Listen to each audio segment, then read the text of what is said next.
Hello বন্ধুরা, আমি সুস্মিতা। নতুন আরও একটা ব্লগ ভিডিওতে সবাইকে স্বাগত জানাই। নতুন আরও একটা দিন তোমাদের সাথে শুরু করলাম। কে কোথা থেকে ভিডিওটা দেখছো এবং কেমন আছো অবশ্যই কিন্তু কমেন্ট করে জানিও। তো সকাল সকাল রোদ আজকেও কিন্তু উঠেছে, মানে শীতকালে এই যে বাড়ি থেকে শোনা যাচ্ছে যে একদমই রোদ উঠছে না, রোদ উঠছে না, আকাশ মেঘলা করে আছে বা পুরো কুয়াশা ঢেকে আছে, আমাদের এখানে কিন্তু সেই ব্যাপারটা একদমই নেই। প্রচণ্ডভাবে রোদ সকাল থেকে সে সন্ধ্যে 6টা পর্যন্ত। যাই হোক, মাঠ থেকে এসে এখানে নিজের চাটা করে নিয়ে আজকে টুকটাক কিছু জামা কাপড় কাচবো, কারণ হচ্ছে বাড়ি যাব, তার আগে যতটা কাজ গুছিয়ে রেখে যাওয়া যায়।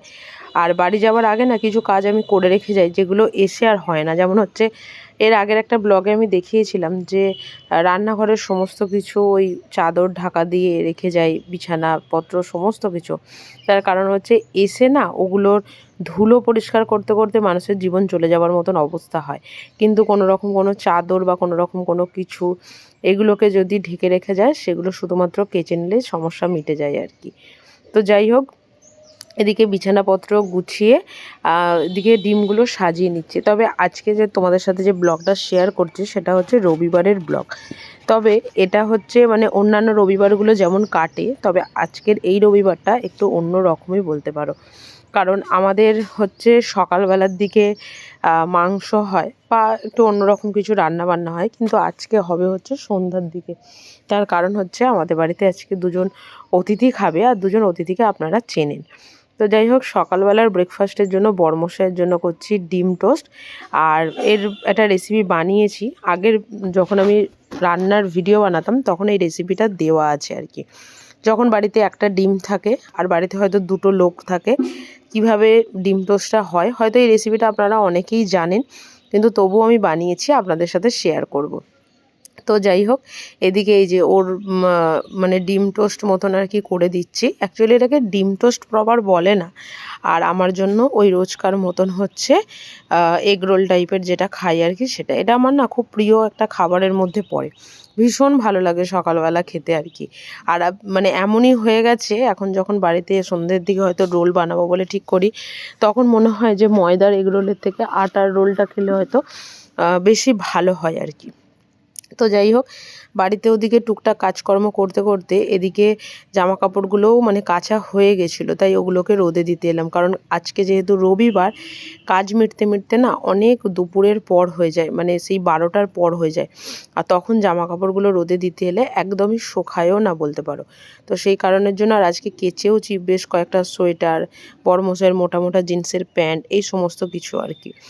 আর রান্নাবান্নার ঝামেলাটা এবেলাটা আমার বাড়িতে নেই, কারণ হচ্ছে আমাদের যে বন্ধু থাকে ওকে আমরা বলেছি যে আজকে ওদের বাড়িতে একটু সেদ্ধ ভাত করতে, কারণ আমার টুকটাক এদিকে কাজকর্মগুলো আছে সেগুলোই করব। কারণ আমরা তো সবসময় একটা নিয়মের মধ্যেই বলতে পারো বাঁধা, সেটা রবিবার হোক বা সোমবার হোক, কিন্তু যখনই সেটা একটু এদিক ওদিক হয়ে যায় না, তখন প্রত্যেকটা মানুষেরই মাথা পুরো গুলিয়ে যাবার মতন আর কি। তো আমারও সেই মানে সেই অবস্থাই হয়েছিল আজকে আর কি। তো এদিকে ওই কিছু বাসনপত্র তুলে রেখে যাচ্ছি, কারণ এগুলো এক প্রকার কোনো লোকজন এলে তখনই এখানকার এই বাসনগুলো কাজে লাগে, তাছাড়া এখানকার বাসনগুলো আমার খুব একটা কাজে লাগে না। এবার ব্যাপারটা হচ্ছে যে এখানে তো এখন আর সেরকমভাবে কেউ আসারও নেই, দু একজন।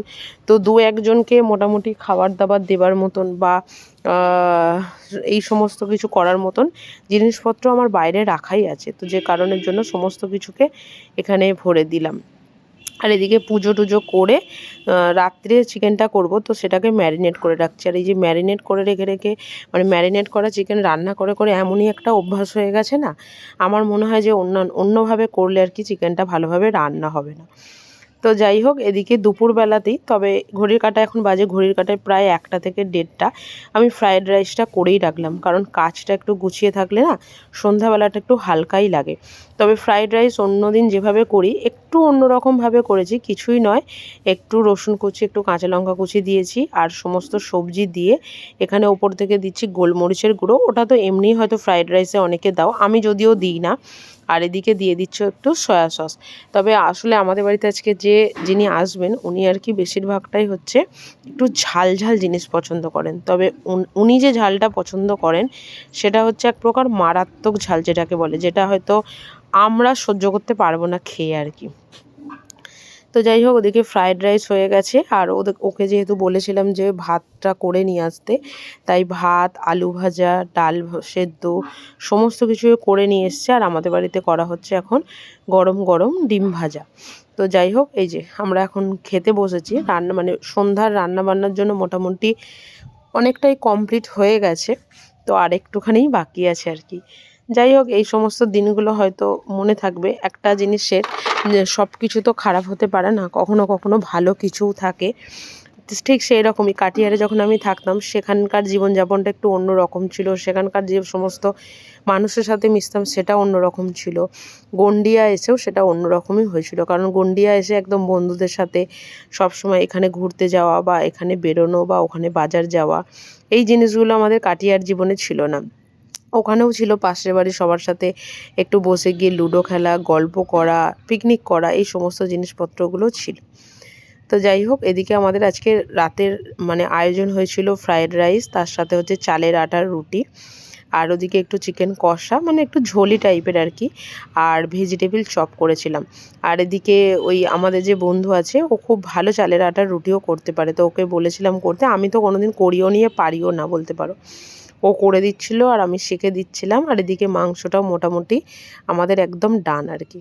তো চলো, আজকের ব্লগটা এখানেই শেষ করছি। যদি কিছু ভালো লেগে থাকে একটা লাইক করো, শেয়ার করো, চ্যানেলটি সাবস্ক্রাইব করে পাশে থেকো।